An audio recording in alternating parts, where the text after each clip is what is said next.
Gọvanọ Chukwuma Soludo onye bụ onye ndu etiti nke ya bụ otu ndọrọndọrọ merụbere ya bụ ideba aha ya na Odoziakụ ya bụ Nnọnye nakwa nwa ya nwaanyị bụ Adaora na wọọdụ ha dị na Isuọfịa kansụl ime obodo Agụata. Onye nta akụkọ ABS n'obi gọọmenti bụ Dika Abana kọrọ anyị akụkọ a ka ya bụ ideba aha si wee gaa.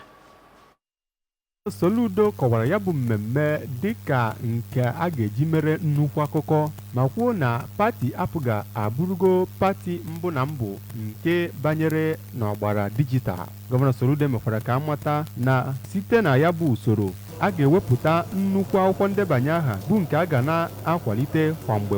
Ọ kọwara na a ga-enye ndị otu ahụ akara nke ga-adị ka akara eji atụ vootu nke ga-eyita ya bụ akara eji atụ vootu. Na mbụ n'okwu ya ka onye isi oche APGA na Naịjirịa Barrister Sly Ezeokenwa kwuru na dịka ya bụ amụma siri dị, Gọvanọ Soludo ewepụtago usoro ma kwuo na pati APGA anọrọra dịka pati nọzi n'isi oche na obodo Naịjirịa. Onye isi oche nke APGA na steeti a Barrister Ifeatụ Obiokoye kwuru na ya bụ amụma na-egosi na a ga na-edebanye aha na wọọdụ dịka onye isi oche Isuọfịa wọọdụ Oriakụ Nonso Enwelum si kọwaa na ya bụ amụma ama mbụkwa ụdị akụkọ akọrọ n'oge gara aga n'ihi na onye ọbụla nke e nyere ya bụ akara abụrụla onye otu APGA zuru ezu. Ya bụ ndebanye aha nke na-aga n'ihu bụ nke enwere ike ime ọnlaịn ma ọ bụ ọflaịn. Usoro ya bụ iji igwe onyonyo wee seta ihu ma tinyekwa ya